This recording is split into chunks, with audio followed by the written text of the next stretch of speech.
कि आप हमारा साथ नहीं देना चाहते हैं। तो दोस्तों, सरकार ने धीरे धीरे करके स्लो पॉइजन देकर हमारे सारे अधिकारों को समाप्त करने की प्रक्रिया बनाई है और हम तब भी घोष आवाज में नहीं आ रहे हैं। ये बड़े अफसोस की बात है। हमें इसके लिए पहले इन्होंने बैकलॉग में डाले हमारे पद, उसके बाद इनको बहुत परेशानी हुई।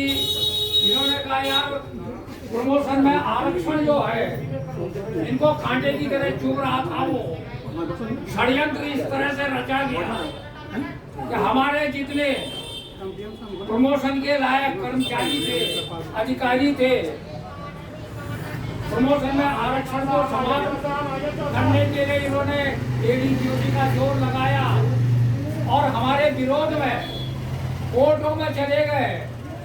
तुम्हारे ठीक है, थैंक यू। समाज की ग्रुप में डाल देना इस्तेमाल कर रहे हैं। आप यदि हमको सही तहे दिल से हिंदू समझते, हिंदू मानते, तो हमारे साथ इस तरह का व्यवहार बिल्कुल न करते। और जो हमारे समाज के चुने हुए नुमाइंदे विधानसभा में गए हैं, उनकी बोलती आपने बंद इसलिए की कि उनको घास डाल रहे हैं, आप उनको सिखा रहे हैं और वो भी अपने समाज को भूल करके आपकी भाषा को बोल रहे हैं। तो ऐसा कब तक चलेगा? यदि आपने हमको हिंदू धर्म में रखना है, अपने साथ रखना है, तो आपको हमारे साथ न्याय करना पड़ेगा। अन्याय को अब तो हम भी नहीं सहन कर पाएंगे और अन्याय के विरुद्ध लड़ाई के लिए हम तैयार हैं। इसके लिए हमको अपनी जान भी जोखिम में डालनी पड़ेगी, तो वो भी हमको करना पड़ेगा। शहीद तो आप हमको कहेंगे नहीं, आप हमको आतंकवादी कहेंगे, आप हमको दूसरी संज्ञा देंगे, लेकिन हमारे कार्य का मूल्यांकन करेंगे। लेकिन हमारा समाज जो है, समाज तो इतनी बेरुखी के साथ अपने समाज के साथ बेरुखी कर रहे हैं कि अपने अधिकारों के लिए भी आगे आने के लिए हमको आह्वान करना पड़ रहा है। दोस्तों, मेरे शेर पहली पंक्ति में मेरे साथ बैठे हुए मेरे दोस्तों, आपको इसके लिए घबराने की आवश्यकता नहीं है। मैं वो आदमी हूँ कि मैं अकेला भी बाजार में भोंको लगा के चलने को तैयार हूँ। मुझे इस बात की शर्म नहीं है। क्यों? कि मुझे अपने इस अनुसूचित जाति समाज में, शिल्पकार समाज में पैदा होने का ऋण चुकाना है और अपने दायित्वों का निर्वाह करना है। हमने इस उम्र में नौकरी के दौरान कितने प्रताड़नाएं सही, उनका मुकाबला किया, लोगों को बताया, समझाया और बाद में वो शर्मिंदा होकर के उन्होंने हमको ससम्मान इज्जत से बिठाया। तो ये है, हम अब इतने मूर्ख नहीं है जो बात नहीं समझते हैं। सारी बातें समझ रहे हैं हम कि किस तरह का षड्यंत्र इस अनुसूचित जाति जनजाति के साथ समाज कर रहा है। वो बहुत दिन तक चलने वाला है नहीं।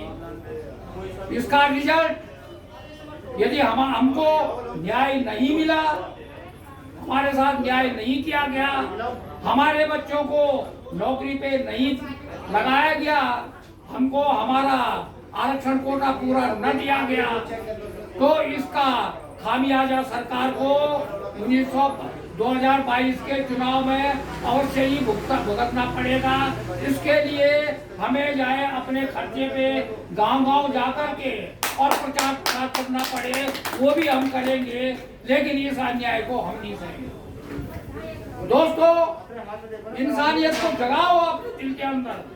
मैं सभी वर्गों से निवेदन कर रहा हूँ, हाथ जोड़ रहा हूँ कि दोस्तों हम भी दुनिया में आए हैं, अपने हक का हम भी खा रहे हैं, तो हमारी मदद की सोचिए इतना अन्याय क्यों हो रहा हमारे साथ।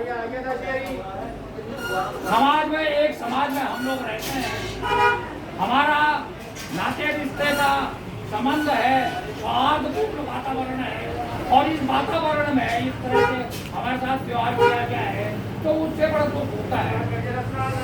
तो इसलिए मेरी अपने समाज के लोगों से चेतावनी है, और महिला समाज जो हमारे साथ आज धरने पे बैठा है उनसे भी गुजारिश है कि वे रोज आकर के अपने साथ अधिक से अधिक संख्या में महिलाओं को, पढ़ी लिखी बच्चियों को, लड़कियों को जिन्होंने डिप्लोमा किया है उनको अपने साथ ला करके और अपना शक्ति प्रदर्शन कीजिए।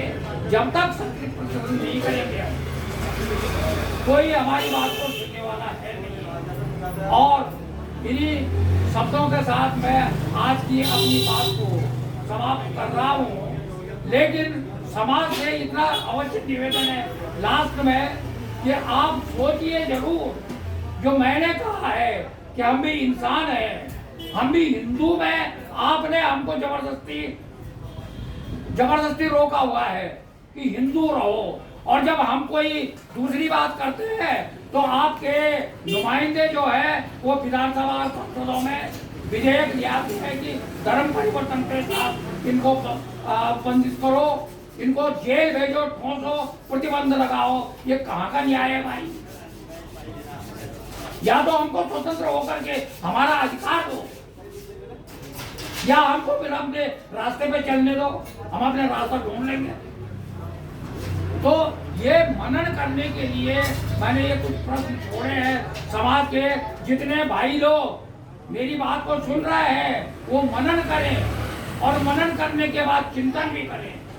चिंतन करने से अपने हृदय से पूछे, आंतरिक हृदय से पूछे इनके साथ अन्याय हो रहा है या न्याय हो रहा है। इन्हीं शब्दों के साथ मैं अपनी बात को यहाँ पे विराम देता हूँ। बहुत बहुत धन्यवाद।